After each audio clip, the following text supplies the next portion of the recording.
Olá pessoal, bem, vamos agora dar continuidade ao nosso estudo do pensamento relacional, estudando uma estrutura matemática muito bacana e também muito simples de nós aprendermos. Aliás, essa estrutura matemática que nós vamos conhecer agora, não é nem conhecer, ela já é velha conhecida de vocês porque acredito eu que assim como eu, vocês quando estudaram matemática no ensino fundamental, no caso meu não era ensino fundamental, era primeiro grau, né?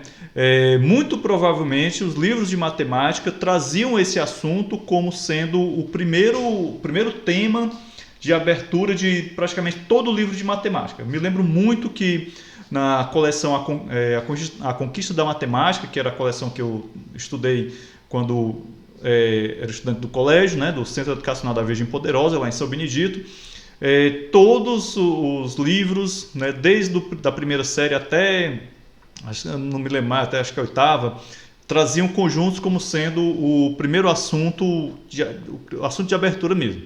Bem, a ideia de conjuntos, né, é uma ideia que está presente demais na vida da gente. Ora, se a gente pode observar o seguinte: a partir do momento que a gente nasce, nós já começamos a fazer parte de um conjunto, o conjunto dos bebês. Quando a gente cresce e vai para a escola, a gente passa a fazer parte de um outro conjunto, que é o conjunto dos estudantes, certo? E assim a vida da gente vai evoluindo e nós o tempo todo fazendo parte dos mais diferentes tipos de conjuntos, até que um dia a gente chega a se despedir da vida e vamos para o cemitério fazer parte do conjunto dos seres que já morreram. E para aqueles que acreditam que há uma vida após a morte, né, nós poderemos vir a fazer parte do conjunto do além, né, ou seja num paraíso, seja no inferno. Bom, mas isso já é um assunto que foge totalmente do nosso tema aqui da disciplina, né? Eu trouxe apenas para a gente poder ilustrar, trouxe apenas para podermos ilustrar esse início de assunto. Teoria de conjuntos é, a meu ver, um assunto muito gostoso de se estudar, tá certo? E não é difícil, né? Nem um pouco difícil, beleza? Bom, então a gente vai dar início agora ao nosso estudo de teoria de conjuntos, lembrando que diferente do que a gente estudou lá no ensino fundamental, nossa preocupação agora é não somente rever determinados assuntos, mas demonstrar teoremas. Como eu tinha dito para vocês em alguns vídeos anteriores, a essência da matemática discreta é trabalhar com a questão da demonstração. Eu diria essência, eu acho que fica muito forte essa expressão, mas eu diria que um dos principais motivos de se estudar matemática discreta é ficar craque na divina arte de demonstrar teoremas ou demonstrar asserções, tá bom? Bem, então vamos agora começar o nosso passeio pelo maravilhoso mundo da teoria dos conjuntos. Nós vamos começar com uma definição, só que uma definição tanto informal. Então, do ponto de vista informal, a forma mais simples da gente descrever um conjunto é encarar ele como sendo uma coleção de objetos relacionados, certo? Então eu tenho aqui determinada coleção, vários objetos. Esses objetos estão relacionados através de quê? Através de uma propriedade comum, tá bom? Então, a isso eu posso chamar de um conjunto, tá certo? Então, de imediato nós já começamos a perceber algumas outras definições. A definição de elemento de um conjunto. Então, todo, né, conjunto ele poderá ter elementos, certo? Um conjunto sem elementos é um conjunto especial chamado conjunto vazio, que nós vamos conversar sobre ele um pouco mais adiante, tá certo? Mas o conjunto vazio, a ideia de conjunto vazio já também é velha, conhecida de todos vocês. Bem, nesse slide nós temos aí uma representação bastante característica de um conjunto, através de um diagrama que nós chamamos de diagrama de Venn, V-E-N-N. Tá certo? Então, um diagrama de Venn é uma representação pictórica do conjunto através de uma imagem. Então, tudo aquilo que está dentro dessa linha azul, né, eu poderia dizer que que pertence àquele conjunto, certo? E aí nós já começamos a ver um conceito também importante da teoria. Aqui eu tenho o conjunto S, esse conjunto S tem esse elemento X, então eu posso dizer que o X pertence a S. Beleza? Bem, aí nós começamos a entender, né, alguns aspectos muito interessantes da teoria de conjuntos. Conceito de adesão e contenção, né? Então a gente, como está colocado aí no texto do slide, a gente pode descrever os conjuntos, os exemplos de conjuntos a partir da listagem dos seus elementos. Então eu posso, além de utilizar essa representação no diagrama de Venn, eu posso descrever os meus conjuntos a partir de quê? A partir da descrição deles, colocando os seus elementos entre chaves. Tá bom? Então vejam que aqui eu tenho um conjunto S e esse conjunto S é composto, né? Ele tem os seguintes elementos, o x1, x2 até o xn. Essa reticência aqui indica o intervalo de outros elementos. Essa descrição de conjunto a partir da enumeração de seus elementos, né? Ela é muito útil quando você tem um conjunto pequeno. Quando você tem um conjunto grande, aí a coisa fica mais complicada. Então é melhor você utilizar uma outra forma de descrição, que é através da propriedade, que é justamente o que a gente vê aqui nesse momento. Ó. Então, seja P, suponho que P seja uma propriedade, que é alguns dos elementos do conjunto S. Né? Então, a gente pode descrever o conjunto, todos os elementos de S que tem a propriedade P, como a gente está vendo aqui. Ó. X pertence a A, na verdade deveria ser S, né? Então houve um pequeno erro meu aqui. Tal que X tem a propriedade P. Então, nesse caso aqui, eu estou descrevendo o meu conjunto não a partir da enumeração dos seus elementos, mas sim a partir de uma propriedade.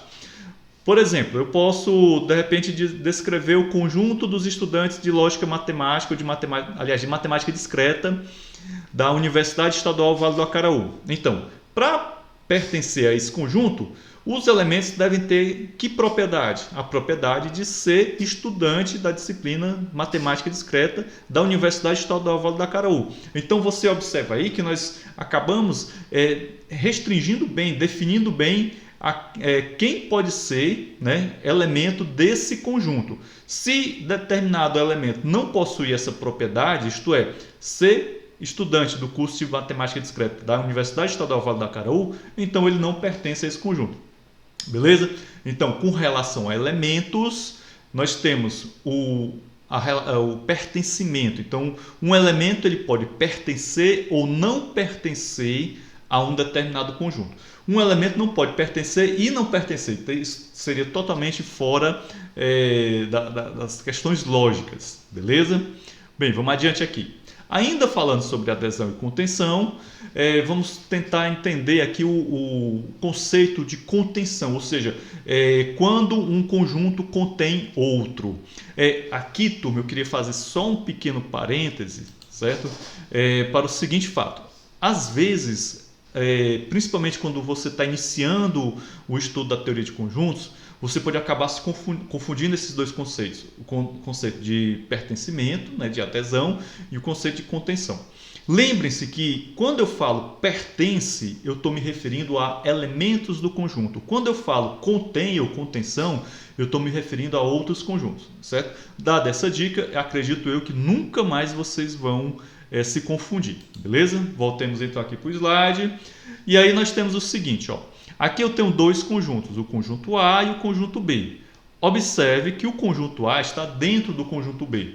Nesse caso, há o quê? Há uma relação de contenção, ou seja, o conjunto B contém o conjunto A. Ou melhor, o conjunto A está contido no conjunto B. Certo?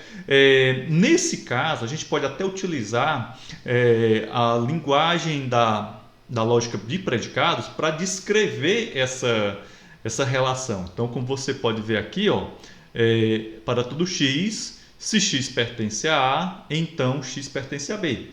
Dessa forma, essa sentença aqui da lógica de predicados pode ser escrita na linguagem da teoria de conjuntos como sendo A está contido em B. Então, o símbolo que indica essa relação é esse daqui, né? Esse C com esse igualzinho aqui embaixo. Então, para que essa relação seja verdadeira, essa sentença aqui tem que ser verdadeira. Então, observe a quantificação universal. Quando eu utilizo quantificação universal, vocês já sabem que está valendo para todos os elementos do domínio do discurso ou do conjunto universo dessa sentença, tá certo? Então ele está dizendo aqui, ó, se x pertence a A, então x pertence a B. Ora, o conjunto A é esse daqui. Se todos os elementos de A, né, também vão pertencer ao conjunto B, por quê? Porque A é um subconjunto de B, beleza? Então aí temos aí mais um conceito de subconjunto. Bem, vamos adiante. Opa. Nós podemos criar novos conjuntos a partir de conjuntos antigos. E é aí que entra a chamada álgebra conjuntiva ou álgebra de conjuntos. Beleza? Então é o seguinte, vocês devem estar lembrados, né, acredito eu que estejam lembrados, que quando eu falei para vocês, né, lá na disciplina de lógica matemática, lá nos finalmente sobre álgebra booleana, eu falei sobre uma propriedade que é dizer que determinado conjunto está fechado sob tal operação. E aí eu utilizei um exemplo dizendo que o conjunto dos números naturais está fechado na operação de soma, porque se eu pegar dois naturais, eu vou obter dois naturais. Na teoria de conjuntos, nas operações conjuntistas, nós temos algo muito semelhante a isso, tá certo? E aí eu queria que vocês prestassem atenção para que vocês não perdessem o fio da meada aqui, porque isso é muito bacana. Vejam bem, eu posso criar novos conjuntos a partir de conjuntos antigos, certo? Então, se eu tenho alguns determinados conjuntos, eu vou aplicar neles alguma operação conjuntista, eu vou obter um novo conjunto, certo? Bem, essas operações conjuntistas, elas podem ser classificadas basicamente em dois tipos de operações: operações reversíveis e operações irreversíveis. Beleza? Bom, temos aqui a nossa primeira operação, que é a operação de união. A operação de união, ela é definida a partir de uma sentença lógica da seguinte maneira, né? Para todo x, né? X pertence a união B se somente se x pertence a A ou x pertence a B. Outra maneira da gente definir, né, já usando a própria linguagem de conjuntos, é dizer que a união de A e B, nessa operação aqui, ela é igual a x tal que x pertence a A ou x pertence a B. Então, isso daí, turma, coloca para vocês uma relação entre a linguagem da teoria de conjuntos e a linguagem da lógica de predicados. Como eu havia falado para vocês anteriormente, a linguagem da lógica de predicados ela é muito útil no decorrer do nosso estudo da matemática, porque nós vamos utilizar ela em diversas definições. A gente usa muito para definir estruturas matemáticas a linguagem da lógica de predicados, beleza? Bem, através do diagrama de Venn, ou melhor, de dois diagramas de Venn, eu posso representar a união de conjuntos utilizando essa simbologia aqui. Então aqui eu tenho dois conjuntos, conjunto A e conjunto B, todos os dois estão completamente pintadinhos, significando que a união de A e B, né? Então estou fazendo aqui a união de A e B. Olha, vejam que a operação conjuntista de união, ela está relacionada com o conectivo da disjunção lá da nossa lógica proposicional. Beleza? Bom, vamos aqui adiante. Uma outra operação conjuntista bastante conhecida é a operação de interseção. A interseção é o quê? É quando eu tenho elementos que são comuns a dois ou mais conjuntos. Tá certo? Então, a interseção é simbolizada dessa maneira. Eu posso descrever esse conjunto que é obtido pela interseção dessa maneira. Então, x tal que x pertence a A e x pertence a B. Beleza? Então aqui eu tenho uma conjunção e a gente sabe que uma conjunção ela é verdadeira se somente se ambos os conjuntivos forem verdadeiros. Ou seja, esse x precisa pertencer ao conjunto A e precisa pertencer ao conjunto B simultaneamente para que essa definição aqui, né, para que essa conjunção, desculpa, seja verdadeira. E aí nós podemos também ter uma equivalência lógica, né, para todo x, né, que eu escrevi textualmente, né, mas poderia substituir pelo quantificador, né, universal. X pertence a união B, se somente se x pertence a A e x pertence a B. Bem, quando eu emprego essa bicondicional aqui, aliás, aqui não é uma bicondicional, desculpa, não é o conectivo da bicondicional, mas sim um símbolo que indica uma biimplicação. tá certo? Eu sutilmente estou dizendo que aqui é uma via de mão dupla, ou seja, isso daqui é válido, somente se isso daqui também for válido e vice-versa. Então é indo e vindo, tá bom? Bem, vamos adiante. Outra operação conjuntista muito conhecida é a operação do complemento de conjunto. O complemento, nós podemos estabelecer um paralelo com a operação, com a negação lá da lógica proposicional. Então vejam bem, o complemento de A é igual a x pertence a U, tal que x não pertence a A. Bem, mas aqui eu estou falando de um outro componente que eu ainda não tinha mencionado. Quem é esse U? Aqui no diagrama eu represento esse U com esse retângulo. Quem é esse U? Esse U, na verdade, é um conjunto especial que nós chamamos de conjunto universo. O conjunto universo ele vai conter os outros demais conjuntos que são subconjuntos dele. Então, o complemento de A, como vocês podem observar aqui na representação, é nada mais nada menos tudo aquilo que não pertence ao conjunto A. E aqui a gente aproveita para ver também, ou melhor, rever o símbolo de não pertence. A gente viu lá nas outras definições o símbolo de pertence, pertence a B, e aqui nós temos o símbolo de não pertence. Então, toda essa área azulzinha faz parte do que? Faz parte desse conjunto chamado complemento de A. Esse conjunto complemento de A é tudo aquilo que não pertence a A. Tá bom? Então, nós podemos escrever essa definição, a partir de uma sentença como essa: x pertence a U, tal que não é verdade que x pertence a A. Certo? Então, vamos aqui adiante. Pessoal, esses conceitos que a gente acabou de ver, nos conduz também a uma outra ideia, que é a ideia da igualdade de conjuntos. Ainda dentro desse contexto de novos conjuntos a partir de antigos, nós podemos dizer que dois conjuntos são idênticos, se eles têm os mesmos elementos. Ou na linguagem da lógica proposicional, certo? Na linguagem da lógica de predicados, eu tenho o seguinte: para todo x, x pertence a A, se, somente se, ou a implicação de x pertence a B. Então aí eu tenho conjuntos idênticos. Certo? A igualdade de conjuntos, na teoria de conjuntos, ela também é muito rigorosa. Então vejam bem, a prova de que A é igual a B, ela geralmente consiste em duas provas diretas. Olha, lembra, prova direta que a gente falou lá nos finalmente do pensamento lógico. Então, dado x pertence a B e ao contrário, dado x... Isso aqui tá... Eu acho que eu precisarei corrigir esse slide, mas depois a gente, no momento síncrono, eu vejo isso com vocês, tá bom? Em outras palavras, mostrar que A é igual a B corresponde a mostrar que A está contido em B e que B está contido em A. Beleza? Bom, o que é que isso está querendo dizer? Está querendo dizer que eu só posso afirmar que dois conjuntos são iguais, ou melhor, são idênticos, quando um está contido no outro e vice-versa, quando o outro está contido num. Beleza? Vejam bem, se eu disser que A está contido em B, mas que B não está contido em A, então não tenho conjuntos idênticos, que seria justamente a situação que a gente viu aqui, nesse slide, no slide 4. Eu tenho que A está contido em B.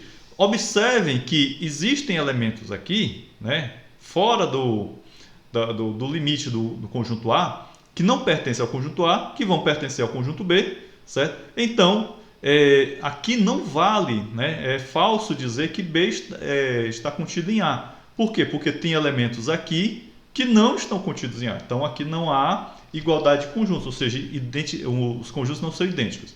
No caso dos conjuntos idênticos, eu tenho essa situação aqui, A está contido em B e B está contido em A. Bem, isso daqui nos leva a quê? A desafios de demonstrar. Então, quando você vai demonstrar uma bimplicação, você precisa demonstrar indo e vindo. A gente vai ver um exemplo de demonstração que trata disso daqui, tá certo? Bem, vamos adiante. Bom, temos aqui um exemplo para a gente demonstrar. Eu tenho esses seguintes conjuntos, conjunto X, F e E. Esses conjuntos estão definidos da seguinte maneira. O conjunto X, eu tenho um N que pertence ao conjunto dos números inteiros, tal que N é igual a 2K para algum K ímpar. Então vejam bem, ele está dizendo que algum K ímpar, né, N é igual a 2 vezes K. O conjunto F está dizendo o seguinte, que N pertence aos inteiros, tal que N é igual a 2 vezes K para algum K. Então esse K aqui não é nem ímpar nem par, pode ser qualquer um deles. E o conjunto E é o conjunto dos números pares, dos inteiros pares, né? Porque vejam bem, ó, N pertence a Z, tal que N é par, tá certo? E aí a gente vai lembrar rapidamente daquela definição de número par que a gente viu lá no nosso estudo anterior no pensamento lógico. Bom, o que é que nós temos que fazer aqui? Bom, nós temos que provar que o conjunto F está contido no conjunto E, certo? Então, que esse conjunto aqui está contido no F e que o conjunto X ele é igual à interseção do conjunto E e o complemento de F. Bem, nessa videoaula eu vou provar somente o 1 e esse 2 eu vou deixar para a gente provar no nosso encontro 5, beleza? Então vamos lá para a nossa lousa digital, nossa lousa virtual, para a gente poder efetuar a prova.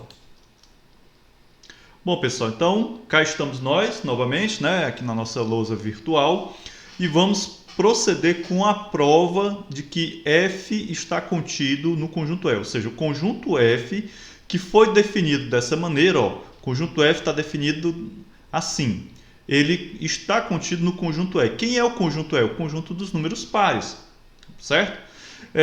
Intuitivamente falando, você pode dizer assim claramente, ora, se N é igual a 4K, lógico que esse N é par, mas como eu havia falado para vocês já várias vezes, em matemática a gente não lida com fé, a gente precisa provar aquilo que a gente fala. Então vamos aqui à nossa demonstração. Como eu disse, a demonstração do 2 a gente vê no nosso momento 5. Bom, como é uma demonstração direta, eu não preciso dizer para o leitor da minha prova que ali é uma demonstração direta, certo? E nós vamos começar como? A gente começa tal e qual a nossa dica prática, né, nos dizia. Seja X pertencente a F. Então já estou dizendo que o X pertence ao conjunto F, né, e ele foi definido dessa maneira. Bom, pela definição de F, nós temos que X é igual a 4K, certo?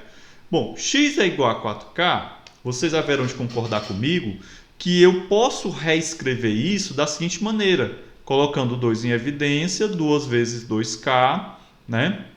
Certo? Então, eu posso tranquilamente fazer essa igualdade aqui e, dessa forma, o 4K, né, o X, essa igualdade ela não terá sido afetada. Desse modo, por definição, X é par. Ora, definição de quê? Aquela definição que a gente viu lá no nosso estudo do pensamento lógico, a definição de número par, certo?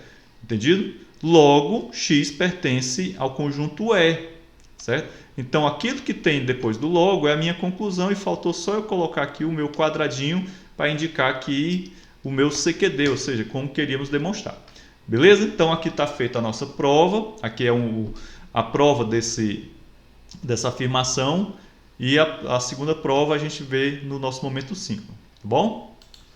Bem, então, essas 3 operações que a gente viu, operação de união, operação de interseção e operação de complemento, elas são operações para que a gente possa criar novos conjuntos a partir de antigos. Tá bom? Então, isso faz parte de uma chamada álgebra conjuntista. Mas esgotaram-se as operações conjuntistas? Não, temos aqui a operação de produto cartesiano, que é mais uma operação bem interessante, só que ela é uma operação um pouco diferente das que a gente viu anteriormente, né? Bom, o produto cartesiano é nada mais nada menos do que o conjunto de todos os pares ordenados em que o primeiro item pertence ao primeiro conjunto e o segundo item pertence ao segundo conjunto. Tá bom? Então, no produto cartesiano, nós temos aí pares ordenados. Essa expressão ordenada ela deve ser observada com bastante cuidado, certo? Porque o produto cartesiano, quando eu faço produto cartesiano A cartesiano B, é diferente de eu fazer B cartesiano A. Ou seja, a operação de produto cartesiano ela não é comutativa. Enquanto que as operações de inserção ou de interseção e de união, elas são comutativas. Então, B união A é igual a união B, A interseção B é igual a B interseção A, certo? Então aí não tem problema. Já o produto cartesiano não. Bem, formalmente nós definimos o produto cartesiano da seguinte maneira. A cartesiano B, que é o símbolo do produto cartesiano, é igual ao par AB, tal que A pertence a A e B pertence ao conjunto B. Observe que aqui eu tenho um parzinho produto cartesiano, estou dizendo que o A pertence esse elemento A pertence ao conjunto A e esse elemento B pertence ao conjunto B. O I, né, dá a entender o que? De uma conjunção, tá bom? Um outro componente interessante da teoria de conjuntos é o chamado conjunto das partes, né? O conjunto das partes de S é o conjunto de todos os subconjuntos de S. Ou seja, todo conjunto vai ter subconjuntos. Vocês devem estar lembrados que quando nós estudamos a lógica proposicional, eu falava que nós tínhamos fórmulas e tínhamos a ideia de subfórmulas. Essa ideia de subfórmula nos acompanhou, inclusive, quando nós estudamos também a lógica de predicados, a lógica modal, tá bom? Então, é interessante vocês notarem que há uma estreita relação entre aquilo que a gente viu na teoria da lógica, né, nas lógicas proposicional, predicado, etc., e o que nós estamos vendo agora na teoria de conjuntos, tá bom? Então, se nós tínhamos a ideia de subfórmulas, né, lá na lógica matemática, nós também temos aqui a ideia de subconjuntos na teoria de conjuntos. Então, nós vamos chamar esse conjunto de conjunto das partes de S. Eu tenho aqui um conjunto S qualquer, o conjunto das partes de S é simbolizado dessa maneira aqui, tá bom? Formalmente, eu vou dizer que o conjunto das partes de S é igual a X, tal que X está contido em S, tá certo? Então, alguns aspectos do conjunto das partes que nós precisamos observar. O primeiro é que todo conjunto é subconjunto de si mesmo, certo? Todo conjunto é subconjunto de si mesmo. Todo conjunto vai ter como subconjunto o conjunto vazio. E aí é um detalhe interessante. O conjunto vazio ele é subconjunto de todos os conjuntos, certo? Então, a gente pode até brincar dizendo o seguinte. Dado um conjunto qualquer, com uma quantidade de elementos qualquer, se eu começar a remover os elementos desse conjunto, vai chegar um momento que esse conjunto vai ter apenas um único elemento. E aí ele se caracterizará como sendo um conjunto unitário. O conjunto unitário é um tipo especial de conjunto que também merece destaque aqui no nosso estudo. Se eu remover esse conjunto unitário, o que é que me restará? Restará o vazio, o conjunto vazio.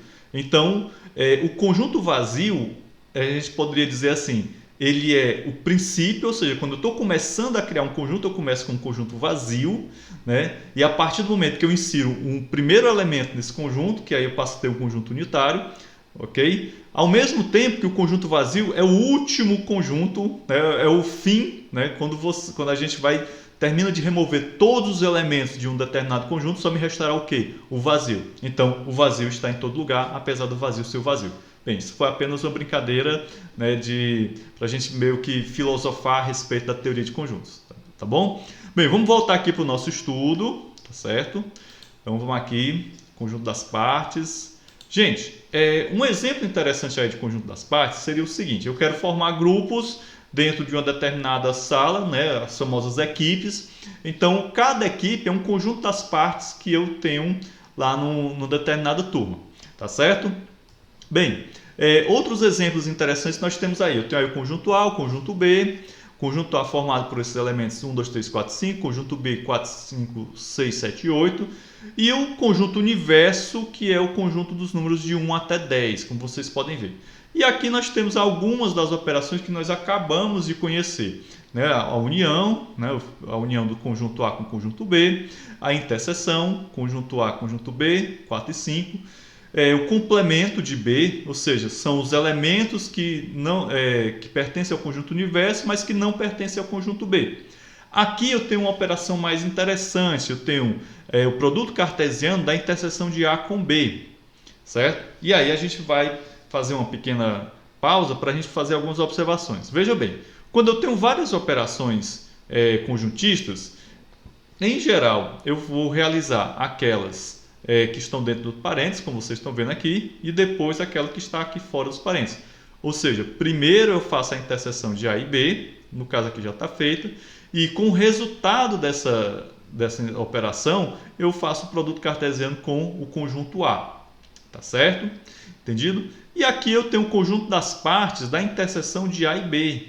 Então, a mesma ideia de várias operações conjuntistas, uma dentro da outra, está aqui. Veja que eu começo com o conjunto vazio, esse símbolo aqui indica que é o conjunto vazio. Depois eu tenho dois conjuntos unitários, que é o conjunto unitário formado por 4 e o por 5, e o próprio conjunto da interseção, que é o 4 e 5. Observe, turma, um outro detalhe interessante. Pode parecer excesso de preciosismo, mas é a regra, né? Na matemática a gente precisa seguir as regras.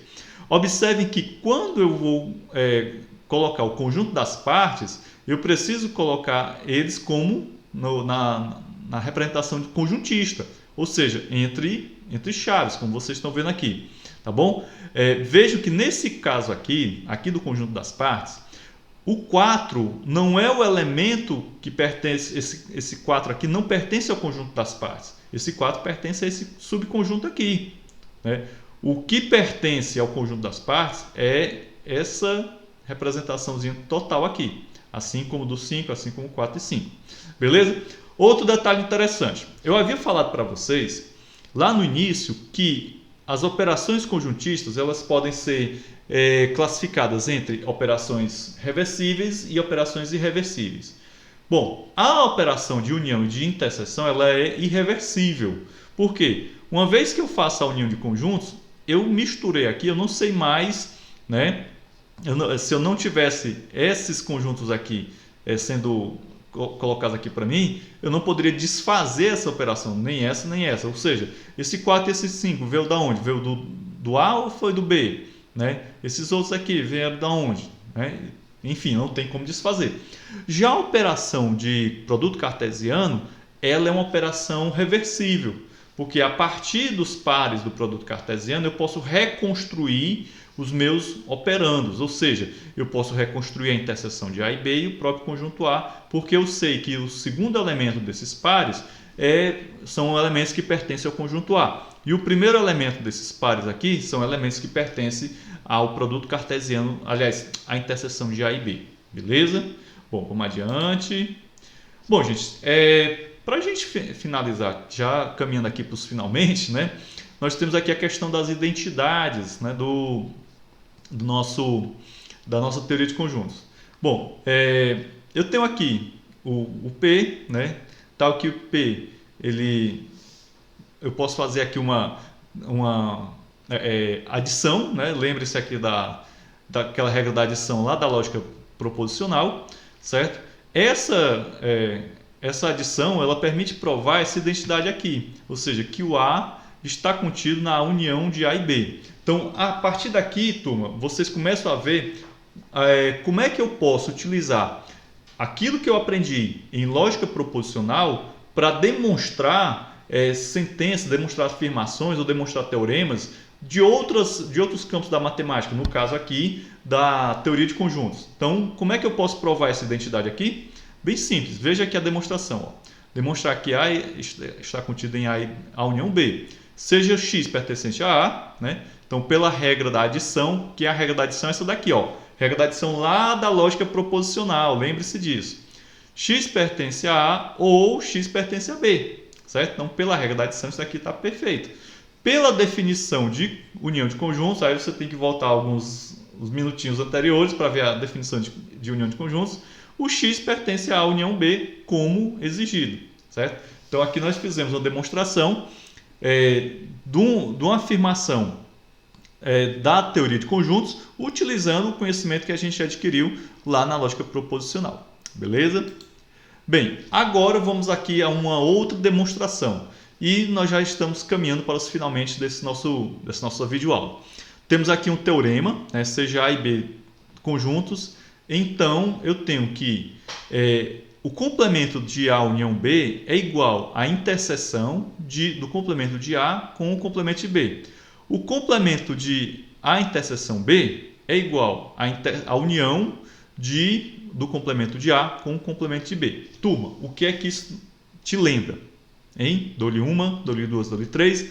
Isso lhe lembra as leis de De Morgan, certo? Então, o mesmo princípio das leis de De Morgan eu posso aplicar aqui na teoria de conjuntos, tá certo? E agora a gente vai partir para a nossa demonstração propriamente dita, beleza? Bem, pessoal, então vamos lá. Essa demonstração o nosso autor está chamando versão indo e vindo, né? Então lembre-se que esse símbolo aqui, certo? Esse nosso símbolozinho aqui não é o símbolo da bicondicional, não é o conectivo da bicondicional, que é esse daqui. Aqui é um símbolo da metalinguagem, da lógica, né? Que vai estar simbolizando que é uma via de mão dupla, ou seja, eu posso vou fazer uma demonstração indo e vindo, certo? Bem, essas demonstrações indo e vindo seria o quê? Você demonstrar nesse sentido para cá e depois desse outro sentido para lá, tá certo? Então, aqui é uma demonstração bem simples, observem bem. Aqui eu vou fazer a demonstração somente do 1, tá bom? E a demonstração 2 vocês podem fazer baseado nessa demonstração, fica como exercício para vocês, beleza? Então vejam bem, deixa eu só baixar aqui um pouquinho. Seguinte, o X vai pertencer ao complemento de A união B, como vocês estão vendo aqui, ó. Eu começo com seja X pertencente à união B, que é justamente essa parte aqui, ó, tá certo? Isso daqui equivale, né, não é verdade que X pertence a A união B de acordo com a definição de complemento. Isso daqui, né, eu estou me referindo à definição de complemento, e esse ponto aqui que eu destaquei, que eu estou destacando, está de acordo com a definição de complemento. Ora, se eu pegar a definição de união de conjuntos, né, essa definição, como foi que eu defini união de conjuntos lá no slide anterior? Eu posso simplesmente fazer isso aqui, ó, X pertence a A, de junção X pertence a B, correto? Então isso de acordo com a definição de união. Essa sequência de provas eu estou fazendo só utilizando definições e também vou utilizar agora De Morgan, tá bom? Então aqui, ó, construir aqui de acordo com a definição de união, apliquei De Morgan, observem bem, ó, por De Morgan, o que é que aconteceu? Ó, a negação, ficou a negação de X pertence a A, conjunção, negação de X pertence a B, de acordo com De Morgan, e vocês, a gente não precisa nem comentar muito. Bem, aqui nós temos o que? A negação fora dos parênteses, né? E aí nós vamos lembrar de quê? Novamente da definição de complemento de conjunto. Então, pela definição de complemento de conjunto, né, eu posso fazer isso aqui, ó, X pertence ao complemento de A, conjunção, X pertence ao complemento de B. Ou seja, X pertence ao complemento de B é a mesma coisa que dizer que não é verdade que X pertence a B. X pertence ao complemento de A é a mesma coisa que dizer que não é verdade que X pertence a A. Beleza? Bom, para a gente finalizar aqui essa demonstração, peraí, deixa eu descer um pouquinho mais aqui essa lousa. Então, pronto. Chegamos aqui, né, que é os finalmente dessa minha demonstração. De acordo com a definição de interseção, certo? Eu vou buscar lá a definição de interseção e encontro isso daqui. Ora, então, isso daqui equivale a dizer que X pertence ao complemento de A e o complemento de B. Pronto. Fiz a minha demonstração utilizando essas equivalências. Correto? Bom, feito isso, a demonstração do número 2, né, essa outra demonstração aqui, vocês fazem, fica para vocês como exercício, e é só você se basear por essa demonstração. Não tem erro, é super simples, beleza? Bom, então vamos agora para os finalmente já dessa videoaula. Então, pessoal, temos aqui o princípio da inclusão e exclusão. Ele diz o seguinte: conjuntos que contêm um número finito de elementos são chamados de conjuntos finitos. Bom, é um óbvio ululante que aqui e acolá a gente encontra nos textos matemáticos. Uma regra prática para lidar com tamanhos de conjuntos é o princípio da exclusão. Então, observem essa igualdade aqui. Essas duas linhas verticais, elas vão indicar a quantidade de elementos da união. Certo? Então é como se eu estivesse retornando, como se fosse uma função que retorna quantos elementos tem na união de A e B. Então, a união de A e B certo? E eu disse para vocês que a união de A e B, aliás, a operação de união é uma operação irreversível, né? A quantidade de elementos da união de A e B é dada pela quantidade de A mais a quantidade de B menos a quantidade da interseção, certo? Então, a partir daí eu posso aplicar esse princípio da união, da inclusão e exclusão, certo? E estabelecer a quantidade de elementos de uma determinada união de conjuntos, tá bom? Vamos aqui para um exemplo prático que vai ficar bem fácil vocês compreenderem, certo? Bem, nós temos aqui um exemplo bem bacana.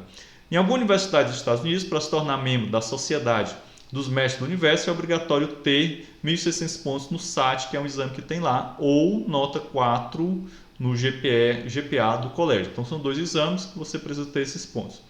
Dos 11 membros da sociedade, 8 fizeram 1.600 pontos no SAT e 5 tiveram nota 4 no GPA do colégio. Agora ele quer saber quantos membros tiveram tanto 1.600 pontos no SAT quanto 4.0 no GPA do colégio. Gente, então vocês observam aí que há claramente conjuntos que estão bem distintos, né? O conjunto dos alunos que fizeram tantos pontos no SAT e o conjunto dos alunos que fizeram tantos pontos no GPA. Só que há alunos que fizeram tanto que podem pertencer a ambos os conjuntos, que é a interseção. Nós vamos aplicar o princípio da inclusão e exclusão para poder resolver esse problema, ok? Vamos aqui para a nossa lousa virtual. Bom, pessoal, cá estamos nós, né, para resolver esse nosso último problema, que já finaliza esse vídeo, que já está bem longo também, como os demais vídeos das minhas videoaulas. Gente, então vamos lá. Nós temos 2 conjuntos bem distintos aqui, o conjunto SAT e o conjunto GPA, que são os alunos que tiraram 1.600 no SAT e os alunos que tiraram 4 no GPA. Essa sociedade da qual fala o nosso problema, ela tem 11 membros, ou seja, para fazer parte dessa sociedade, você tem que ter feito ou 1.600 pontos no SAT ou 4 pontos no GPA, certo? Então, a união desses 2 conjuntos, né, tem o quê? Tem 11 elementos, tá bom? Que isso foi dado lá pelo problema. Foi dito que desses 11 elementos, 8, né, pertencem ao conjunto daqueles que fizeram 1.600 pontos no SAT e 5 pertencem ao conjunto daqueles que fizeram 4 pontos no GPA. Ora, o que o problema pede? O problema estava pedindo quantos elementos da sociedade tanto fizeram 1.600 pontos no SAT, como fizeram 4 pontos no GPA. Bom, a gente vai utilizar aquela fórmula do princípio da inclusão e exclusão, que é essa daqui, certo? E aí não tem muito mistério, não tem muito o que se discutir aqui. Eu vou simplesmente substituir 11, que é o meu conjunto total, né? A união de A e B. 8 eu já sei quem é, 5 eu já sei. E faço aqui uma operaçãozinha e tranquilamente encontro 2 elementos que tinham, tanto pertencem ao conjunto A como pertencem ao conjunto B. Tá certo? Entendido? Bom, gente, dessa forma, nós ficamos por aqui. Opa, peraí. Vamos aqui só mostrar aqui o nosso a bibliografia, né? Então, esse material foi feito através desse livro, né? O Fundamentos da Matemática Discreta. E com isso, nós encerramos essa videoaula, que é a segunda do nosso pensamento relacional. Ainda está faltando algumas coisas a gente ver para encerrar esse capítulo, tá certo? Beleza? Então, encontro vocês no próximo vídeo, na próxima videoaula de pré-aula, ou no nosso momento síncrono, né, através de uma webconferência. Fiquem bem e até a próxima. Tchau, tchau.